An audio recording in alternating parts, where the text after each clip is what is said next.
Thank you, Michael, for that kind and generous introduction and for reading it exactly as I wrote it for you. This is, of course, a monstrous untruth. Michael Suarez is the last person in this library, nay, perhaps these grounds, that needs me or anyone else to put words in his mouth. I will, however, add to his words of gratitude for Ken Rendell and Shirley McInerney, whose generosity Michael laid out. His institutional generosity throughout the book world is well documented. What is perhaps a little less known is his private and personal generosity. I've had the pleasure of knowing Ken and Shirley for 10, 15, 20 years or so now, but a few years ago I found myself seated next to Ken at a dinner in New York. This won't surprise you, the topic of conversation turned to collecting. And Ken said to me, "Are there any other collectors in your family?" And I said, "Yes, as a matter of fact, there is. My son, Gavin, who is seated in the front row, is deeply interested in the history of 20th century military and World War II in particular. This is, as you may know, a subject of deep interest to Ken Rendell himself. The man collected tanks." And he has written a great deal about World War II as well. Dinner ended, we parted company pleasantly, and about a week later, 2 large FedEx boxes arrived at our apartment, full of every book Ken Rendell had ever written about World War II, each of which inscribed to my son. And so my son now has the definitive collection of Ken Rendell on World War II history, and Ken has my undying gratitude for nurturing a young collector. That's Ken. When Michael reached out to me, I guess last fall, to deliver this 3rd annual Rendell lecture, I was immediately suspicious. This, I thought to myself, is how it happens. This is a thin veneer for the long-awaited and much-warranted intervention for my book madness. And as I stand before you here today, I'm still not sure that's the case. My family is here, friends and colleagues from our book school, some colleagues from my professional life at Brown Brothers Harriman. I'm assuming you're all in on it, so just in case, hi, my name is Scott, and I'm a book collector. I also collect books, and the grammatically attentive among you will note that those are 2 different assertions. One is a statement about behavior and activity. I am wont to exchange money for books. I've done so even today. But the former is a statement of identity. I am a book collector. I believe that collectors are born. Some lucky people possess from an early age the desire, the need to pull together, to gather, to arrange things, to impose order upon chaos. If you talk to other book collectors, or if you collect yourself, more often than not, the malady first presents itself with things like coins or stamps. Coins, by the way, is where Ken Rendell started. Baseball cards, bottle caps, sort of almost anything. The common thread being there are multiple small items that can be arranged by date of manufacture, country of origin, position on a baseball field, team affiliation, color, size, just sort of anything, but it scratches that need to impose order upon chaos. I am not the first to make this observation. My fellow collector Wilmarth Lewis, known as Lefty to his friends, collected Horace Walpole, in his autobiography Collector's Progress, published in 1951, opens the book with a succinct complaint, and I quote, this is Lefty now, "My first collection was of houseflies." No judgment, no judgment. "It was kept in a discarded cigar box that was thrown out one day without my knowledge or consent." A year later, at the age of 6, I collected shells at Santa Cruz, California. This collection was also thrown out without my knowledge or consent. It was thus brought home to me early that one must be on one's guard against non-collectors. End quote. If collectors are born, seashells, houseflies, or otherwise, book collectors, I think, are made. At some point, that innate desire to impose order upon chaos collides with an historical, literary, aesthetic, academic interest, and a book collector enters the chat, as the kids say these days. Do the kids still say that? I'm pretty sure the kids say that these days. For me, that collision took place in the classics department at Princeton University in the 1980s. I was a passionate classicist, everything to do with the classics, history, art, literature, language, and I became very interested in the transmission of texts. How literature, classical literature in particular, escapes the vagaries of the manuscript tradition into the much more stable and robust world of print. This is an exercise that pretty quickly leads to Aldus Manutius. This is an audience that probably doesn't need much introduction to Aldus, so I will give you but the briefest of them. Aldus was born sometime in the mid-15th century. His actual year of birth is unknown, probably right around the time Johann Gutenberg was experimenting with movable type. Aldus, too, was a classicist. He studied Greek and Latin in Rome and Ferrara and finally became a private tutor to the young princes of Carpi. This is a pretty good gig. This is teaching a couple of young princes, leaving him plenty of time to correspond with the eminent humanist of the day. He was not a poor, starving scholar. Around 1490, however, Aldus made a career change. He left Carpi and the life of what we might think of today as an independent scholar, a bit anachronistic in this context, and he moved to Venice to launch the business of printing. The rest is proverbial history.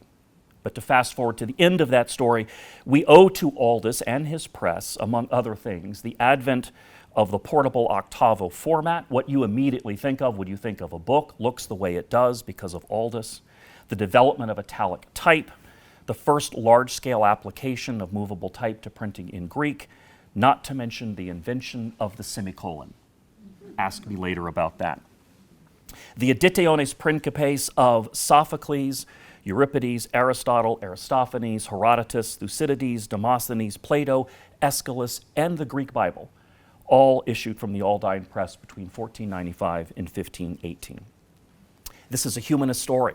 It's an economic story. It's a story that actually extended 2 more generations as his son and then grandson took over the press throughout the entirety of the 16th century. And it's a story that continues to be told because these books have been collected and loved and owned through the 500 years since they came off the press, institutionally and individually.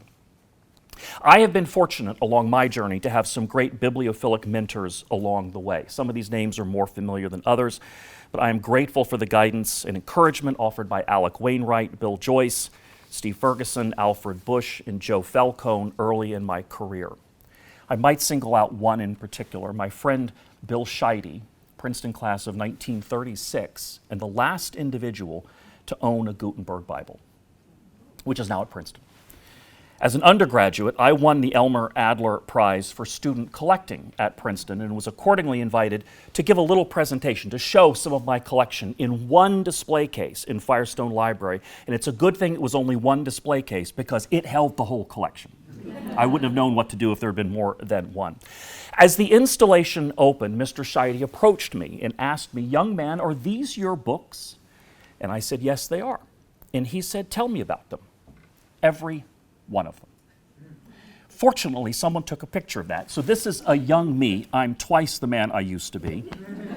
This is me explaining to an owner of a Gutenberg Bible about old books. But I treasure this picture. I am particularly grateful to Rodolphe Anneleri and Emile Sprungli for their inspiration. I can tell that nobody here knows who they are. And that's okay because neither do I. They were, however, the early owners of my copy of the 1588 Aldine Sallust on the Catilinarian conspiracy. So this is published by Aldus's grandson. Mr. Anneleri acquired the book in 1661. You see that in the lower right-hand corner, followed by, with some gaps, I presume, Mr. Sprungli's purchase in 1742. As a young collector, the idea of owning something, holding something that had multiple centuries of tangible ownership was mesmerizing. I was further intrigued by the fact that Mr. Sprungli followed his ownership annotation with the ablative gerund movendo, by moving. It's possible this is some kind of family motto of some sort. The all capital letters would support that inference. Is it a way that he acquired the book? I don't know, but it is to this book and this title page that I trace my fascination with how books move, why they move, and into whose hands and out of whose hands they come. Books are immigrants. They're designed to move. Again, we largely have Aldus to thank for that. That story of movement, often legitimately, sometimes not so legitimately, fascinates me and motivates me as a collector to this day. Those journeys are reflected in marks of ownership, like this. They're reflected in marginalia, in annotations, bindings, sale records, private catalogs, other material evidence of use. In other words, the curriculum of Rare Book School. I bought this book when I was 19 years old. It was the first Aldine I ever purchased, and I have never seen another copy of this edition for sale at any price. I am not naturally given to a mystical understanding of the universe, but I have come to the conclusion and retain this belief even now that this book chose me as much as I chose it. What I'd like to do is to share with you a small sampling of the stories from my own collection of how books have moved. And some of these stories are quite grand. Some of them involve people you may even have heard of. Others are far more obscure, and I find them more poignant precisely for that obscurity. And then I'll end with a mystery that perhaps someone here can help me solve. We will meet 11 Aldines along the way, or at least 11 books that purport to be Aldines. 2 will turn out to be imposters. We'll travel from the sublime to the mundane and then end on the mysterious. First with the sublime. Michael has already introduced this. In 1499, Aldus printed the most magnificent book of the 15th century, and this is a hill on which I am prepared to die. The Hypnerotomachia Polyphily, the full title, loosely translated, is Polyphilus's Struggle for Love in a Dream, in which it is shown that all of humanity is nothing but a dream, and along the way, by the way, we will learn many things worth knowing. Who would not want to read this book? This is fascinating already. The book itself is renowned for its integration of image and text in a way that had no real precedent. There are 172 woodcuts in total, of which 11 are full page, and many of those integrated into the typeset text. This was unusual in 15th century printing. It was unprecedented in the Aldine Press. And Aldus never again printed a book with as much imagery as in this 1499 Polyphily. The plot is not easy to follow. The narrative opens with our hero, Polyphilus, asleep and dreaming of his lost love, Polia. In his dream, he seeks her out through fantastical landscapes. He encounters wild animals, dragons and otherwise. He walks through iconic and mysterious architectural forms. There are frolicsome dancers. There are classical ruins. He falls asleep and has a second dream. So this is now a dream within a dream. Are you keeping up? This is like Leonardo DiCaprio, Inception. But 1499, this is pretty remarkable. He finds Polia in this second dream.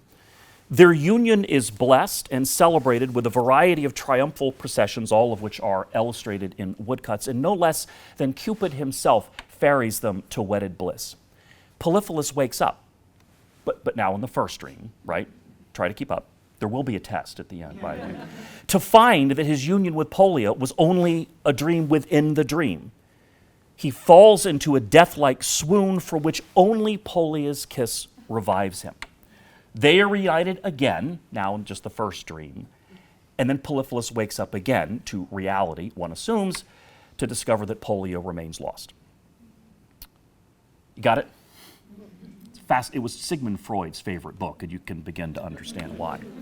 This is a wonderful example of a book that's actually not that scarce. I have seen 45 copies of this for sale since I began collecting books. It was very well preserved. There are 2 here at UVA. My own copy, though, has moved a fair bit. And I love it when books have a neat and orderly procession of provenance, reading from top to bottom. How nice is that? I'm thankful to these former collectors. It spent some time in the collection of the 4th Earl of Ashburnham in Sussex. That's his shelf mark, 2H. As was often the case, what the 4th Earl collected, the 5th Earl sold. It was sold then, and it passed to the collection, the French collector Edouard Rahir. That's his red Morocco bookplate there. It made a detour upon his death through the great Seymour de Ricci, at which point it was then sold to Louis Silver, the Chicago collector. From Silver, the book passed on to Giangiacomo Feltrinelli, subsequently sold in 1997 by his wife's estate. I was actually at that sale. It's not where I purchased the book. But in 1997, after the Feltrinelli sale, it disappeared for 20 years, close to 20 years. It came back to light privately a few years ago, and when I bought it, I insisted on knowing where it had been. Provenance of books is really important. I didn't want to be buying a book from a Russian oligarch or Jeffrey Epstein, or just, you have to know. The family selling the book agreed to tell me upon signing a non-disclosure agreement. So I can't tell you where it came from. I know, it's in my records, it won't be lost to history. There's one additional piece of provenance that firmly places this book in a time and place. This is the full title page. I showed you an excerpt earlier. You see what's at the very bottom of the title page? On first glance, it looks like a manuscript ex libris. It's not. It's actually a stamp. And the stamp locates this as the ownership of one Franciscus Raphaelengus, who was in turn the son of another Franciscus Raphaelengus, who was in turn the son of Christophe Plantin, the great Antwerp printer. Many of you have probably been to the Plantin Moretus Museum in Antwerp. So this is a copy that belonged to his grandson. The Antwerp connection is important because the binding itself is very Flemish. It's blind stamped calf over paste boards. The covers are identical, upper and lower. 2 frames of floral rolls enclosing this wonderful image, the medallion stamp of Charles V. And what circles that says Charles V, the Holy Roman Emperor, in the 42nd year of his life. This is really useful for dating bindings. Charles was born in 1500, so the math is even easy. This is a really convenient terminus ante quem non for this binding of 1542. Delightfully, and rarely in this era, we actually know who the binder was.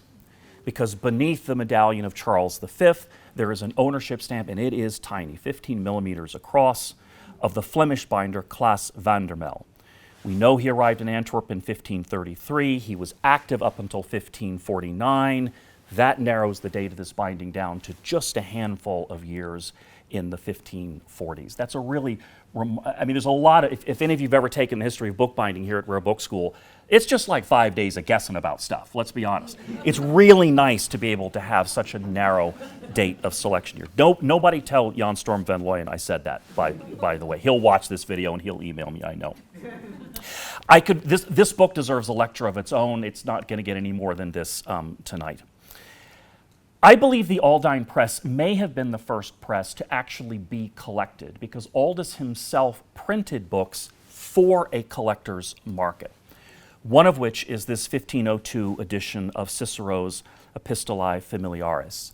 The binding is later. This is a binding done in the probably 19th century by Charles Lewis. It's English, but what is inside this binding is one of 3 known copies of the 1502 Epistolae Familiaris printed on parchment or vellum, and this one uniquely illuminated by the master of the Pico Pliny. So this is the first page of text, what a manuscript specialist would call the incipit page. Everything in black is printed, everything else is done by the master of the Pico Pliny, and here too we know the provenance because the arms at the foot of that page are the arms of the Frescobaldi family in Florence. This is the only page that's illuminated. Throughout the rest of the book, though, there's very much a sort of a manuscript treatment of alternating red and blue initials and paraph marks. You can see the guide letters printed, which are just the indication to the historiator or decorator or illuminator what initial actually goes there. And again, this is a book of some size, printed on vellum. So that's a very expensive material. It's a very difficult printing process, far more difficult than paper. Paper you wet or dampen a little bit before you print. Vellum you don't. There's actually some debate about whether vellum copies were printed before the paper copies or after. So there are a lot of mysteries about that process as well. This copy also moved a lot. The provenance of this, and I won't actually show you the images, trust me on this. It appears in the collection of Antoine Augustin Renoir, the great bibliographer of the Aldine Press, Joseph Van Praet, George John Warren, Robert Stainer Holford, his son Sir George Lindsay Holford, Giorgio Veroli, Lawrence Witten, Giorgio Uzzielli, John Fleming, Haven O'More, and Ladislaus von Hoffmann. This book has more frequent flyer miles than I do. But I'm not 522 years old, so I've got time, I guess. A name that has not come up yet, well, it did come up, Michael mentioned in his introduction, is Jean Grolier, the eponymous saint of book collectors, the namesake of the Grolier Club in New York City. Grolier was born about 1489. He rose in politics, rose in finance, represented the interests of King Francis I in Italy, and eventually became essentially the Minister of Finance, the Treasurer General of France. He was a passionate book collector and had his books bound by the finest French binders of the day. My copy of the 1521 Aldine Suetonius was bound for Jean Grolier by Jean Picard, not the captain of the Enterprise, the mid-16th century French printer Jean Picard. Every book that Picard bound for Grolier is a little different, but there are rhymes. These sort of interlaced geometric images appear on every one of them, almost always with the author's name or perhaps the title of the book in the central cartouche, and at the foot, Jean Grolier's motto in the Latin genitive Ioanni Grolieri et amicorum. Literally, this book belongs to Jean Grolier and his friends. And it was this notion of bibliophilic fellowship that inspired the founders of the Grolier Club to adopt his name in 1884. The lower cover, similarly bound, always includes Grolier's motto, which, again, loosely translated, basically says, "May my portion, O Lord, be among the living." And I've always sort of interpreted that as a decidedly anti-religious statement, enough to, about laying up treasures in heaven. I'd like to have mine right now and right here, if you don't mind. Perhaps an appropriately worldly sentiment for a treasurer. Bindings for Grolier are almost always highlighted in gilt, and you can see a very fine red filigree in there. Some copies it's done in silver with a blue filigree, and I've yet to determine what determines one or the other than perhaps just aesthetic considerations. And then throughout the book, the initials are treated in a very similar way. Larger initials with the red filigree, smaller initials where it might be too difficult, just in gilt. But wait, as they say on TV, there's more. Because not only was this book bound for Jean Grolier, the book itself is dedicated to Jean Grolier, making this the dedication copy. In capital letters, reading loosely from top to bottom. That's the editor's name, Johannes Baptista Ignatius of Venice, to Jean Grolier, secretary to the king, the most Christian king of the French, and the quaestor primario, the chief treasurer of Insubria, which was a French interest in northern Italy. I'll move on now to another interesting example. I understand there are some Jesuits in the audience tonight. There's there's always one in the back. This one's for you. Aldus died in 1515, and his son Paulus took over the press when he came of age. In addition to managing the Venetian press in the 1560s, Paulus Venutius, the son, was hired by the papacy to print the proceedings of the Council of Trent. The council met on and off between 1546 and 1563 under three different popes. You can see them in the fifth line there, Paul III, Julius III, and Pius IV. Once this came to an end, disseminating these proceedings was rather important, and Paulus Venutius got to work, publishing multiple editions over the 1560s, all with the sign of Aldus, the dolphin and anchor, although interestingly, the dolphin has put on a little weight by the 1560s, and now with a Roman imprint instead of Venice. This is a folio. It's a rather large book. My copy of this book is in its original binding, probably executed for Cardinal Gabriele Pagliatti, a legal advisor to the papacy and a participant in the final session of the Council of Trent. So this is the original binding done in the year of its printing, maybe a year later, by the so-called Fluke and Ebeleben binder in Bologna. It's one volume. There are 3 images, but it's one volume, just different images of the same volume. This is one of about 10 known copies that is attested. So it is signed by Angelo Massarelli, the Bishop of Tillis and the secretary to the council, and it's witnessed by a couple of notaries. And it basically says this is a true and faithful recording of the proceedings of the Council of Trent and therefore may be relied upon for doctrinal guidance. The 10 or so copies that are attested were almost certainly intended for dissemination or dispensation out to the church. This copy, given the original owner, almost certainly to the church at Bologna. This is a folio. This is not a very portable copy. This book was not made to move. Paulus also printed some copies of the Council of Trent in octavo, which, if you remember your format, is about a quarter the size of a folio, something that would more neatly fit into a pocket. Hard to tell from the image here because it's a PowerPoint, but this is a much, much smaller book meant for personal use and meant for personal reflection. So fortunately, even more so, we know for whose personal use my octavo copy was intended, as it was bound by the so-called Ruiz binder for Pope Pius V, who was elected Pope in 1566, just a few years after the council came to an end. And you can see this, you can read from top to bottom, the papal crown at the very top, the crossed keys of St. Peter, the arms of the Gisleri family from which Pius V came, and then at the bottom you see Pius V, PM, Pontifex Maximus for Pope. There is a shorthand phrase among book collectors for the most desirable state or most desirable condition of a book. And the shorthand for that is we call that God's copy. This is pretty close, I think. The Pope's copy of the Council of Trent. So much for the bling. Let's move to the mundane.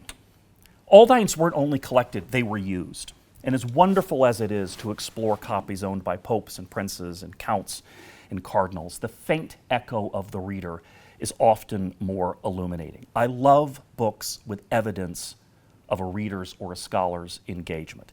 This is not true of everyone. This is not true of every collector. Some collectors, and indeed, for long stretches of time, the desirable copy was the copy that looked like it came out of the press yesterday.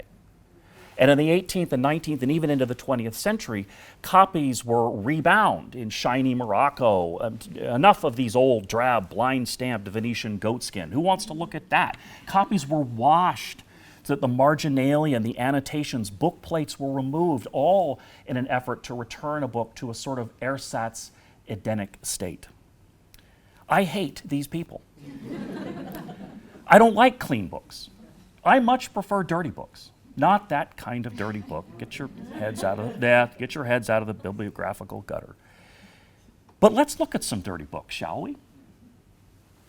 In 1501, possibly as an atonement for printing such a scandalous thing as the Hypnerotomachia Polyphily, Aldus printed a collection of Christian poets, stating in the preface that his intent was, quote, that students might learn Greek and Latin while studying sound doctrine, instead of relying on pagan and lascivious poets.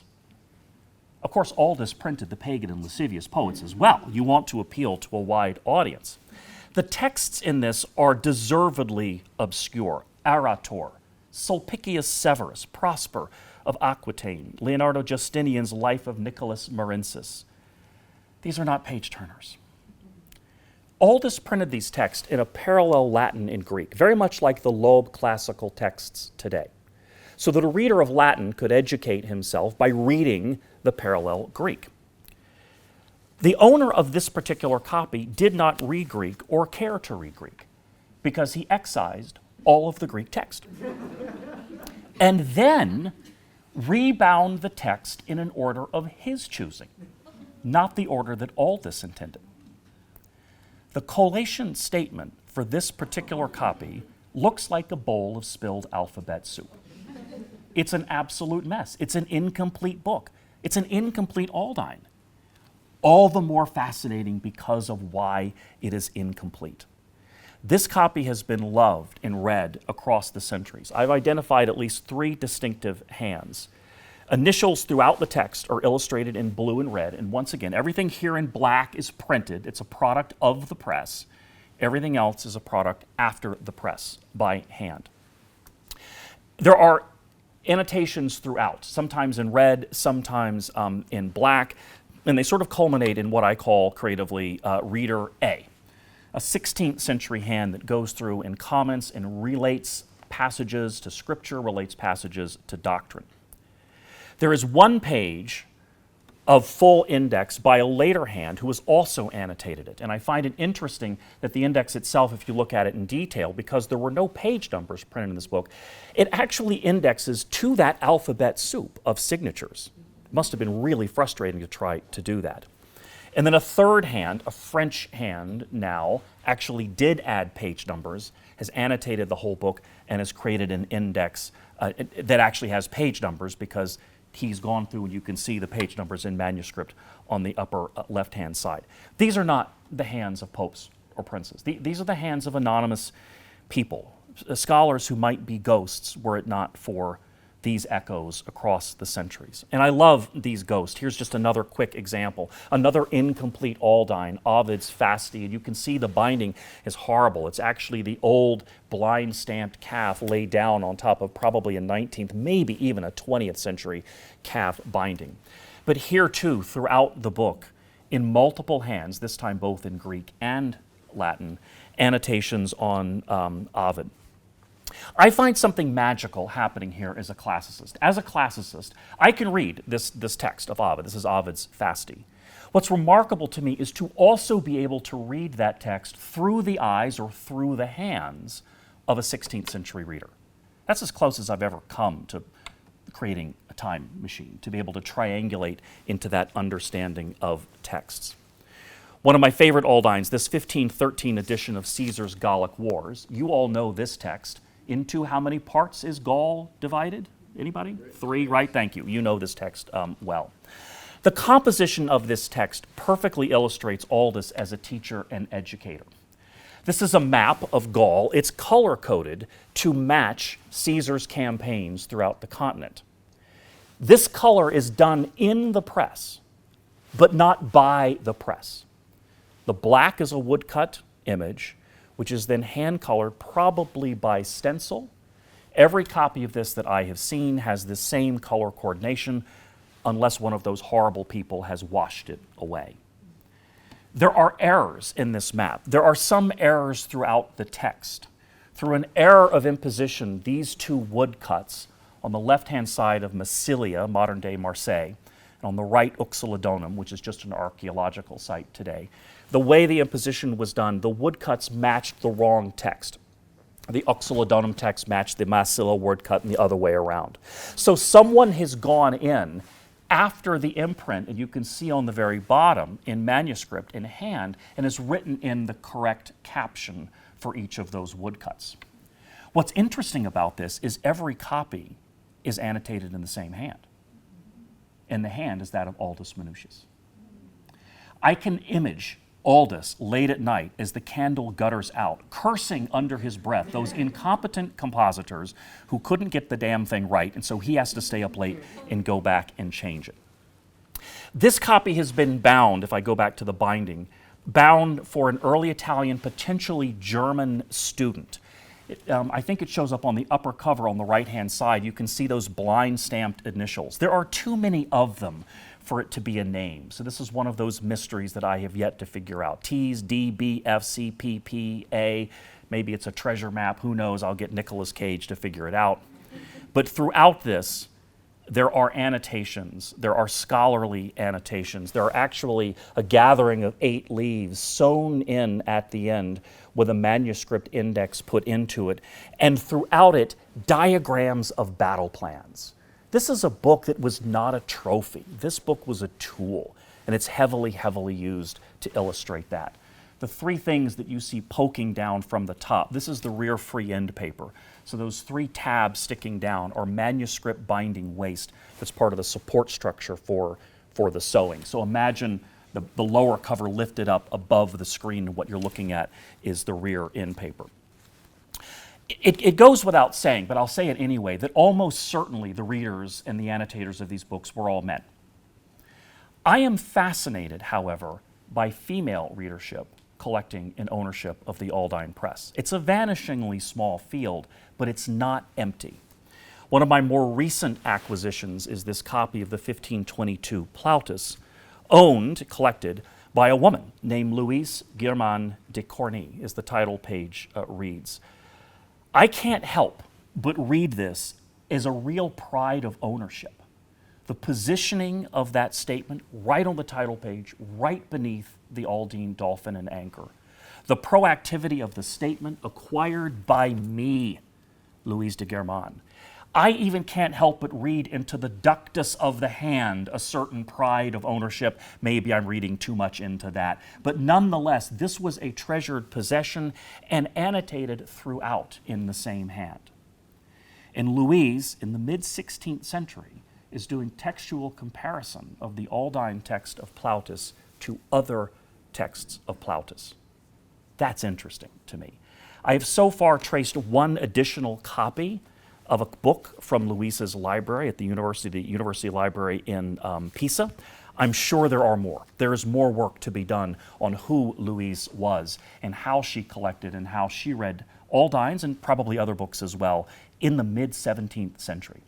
This book has only been in my collection a couple of months, so there is plenty of more work to be done. Like the good Lord, books sometimes move in mysterious ways. As these last few examples demonstrate, some of these mysteries are likely to go unsolved. The anonymous hand in a book may always forevermore remain an anonymous hand. But let me add one more mystery of a moving book, primarily and selfishly, because this is the kind of audience that might help me solve the mystery. Somebody might leap to her feet and say, I know exactly what that is, and if that happens, that would be grand, and drinks would be on me for everyone. What do you do as a collector when you can't find the book that you want, or when that book can't find you? When your own white whale exceeds the reach of your harpoon, what do you do when the books don't move? Or at least they don't move in your direction. One collector solved, or at least soothed, this age-old bane of collecting by creating the books he could not acquire. This is not an Aldine imprint. In fact, it's not an imprint at all. This is a pen facsimile, executed on fine goatskin vellum, because if you're making it up from scratch, why not make it great? The book in question, the underlying book, if you will, is the exceedingly rare 1496 Aldine imprint of the exploits of Charles VIII in his campaign against the League of Venice.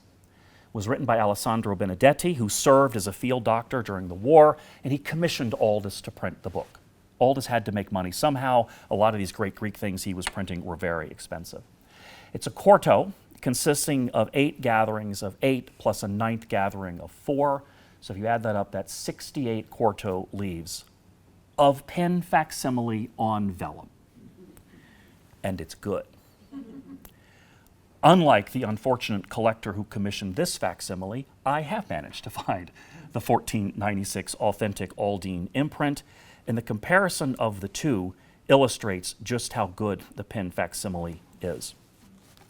Consider this opening of the first chapter. That's the pen facsimile on the upper left. That's the real, genuine printed Aldine on the lower right.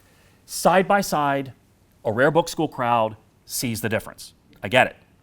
But in a vacuum, this pen facsimile on its own could have easily appeared to a less erudite audience as an Aldine printed on vellum.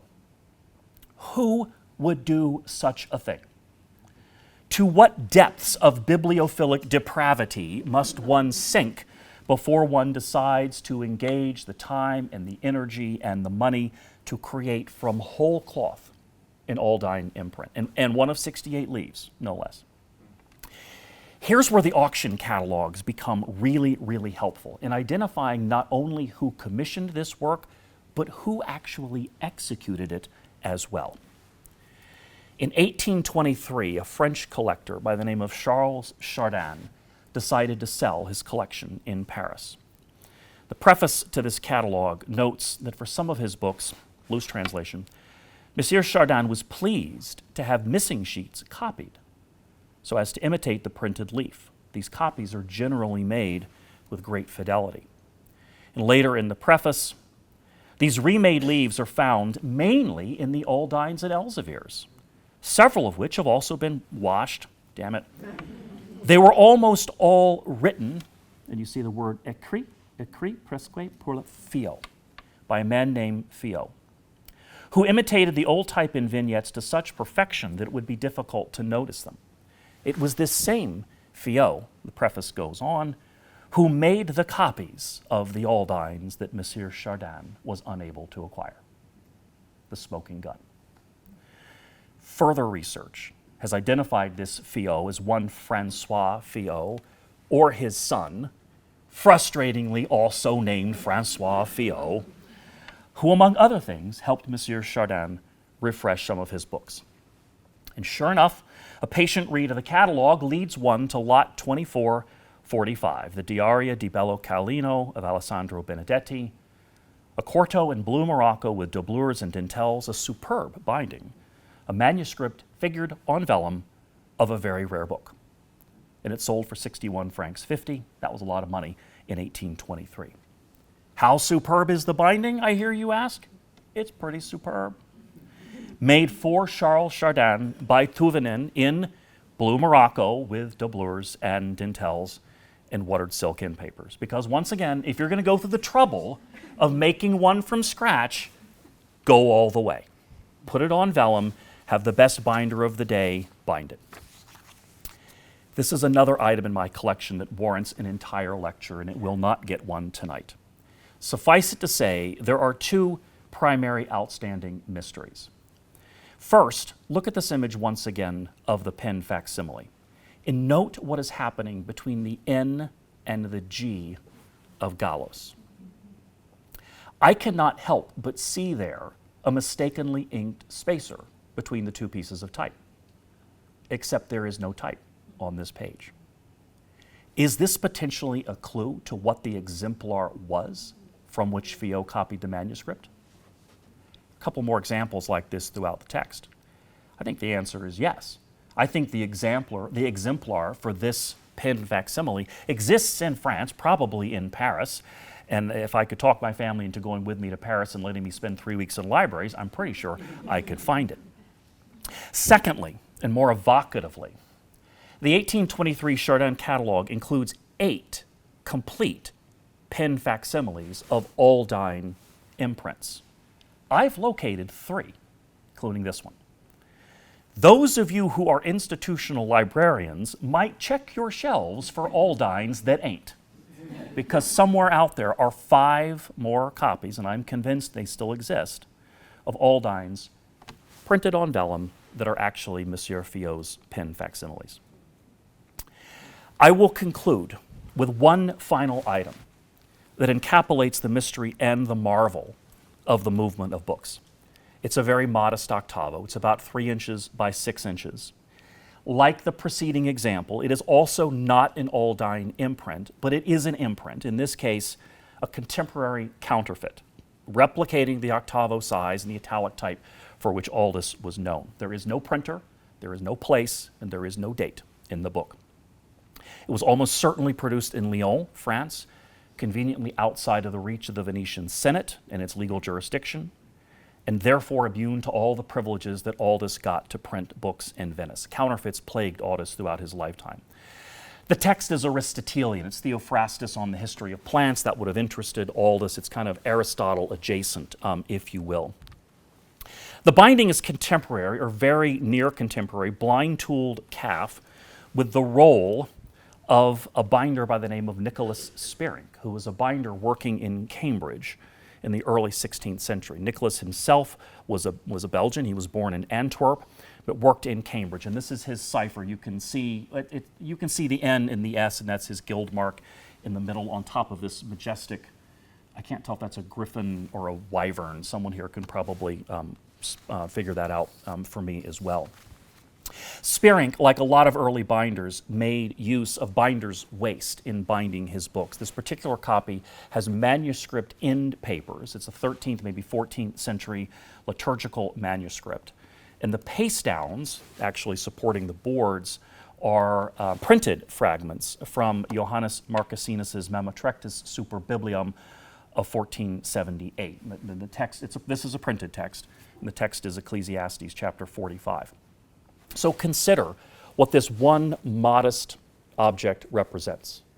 It is a French counterfeit of a Latin text originally printed in Italy, bound in England by a Dutchman using German waste papers. Books move. They have always moved. I will conclude by returning to where I began, and in doing so, quoting that great German theologian and philosopher Martin Luther. This is a trigger warning if there are any Jesuits still left in the audience. I am a book collector. Here I stand. I can do no other. God help me. Thank you for the gift of your time this afternoon.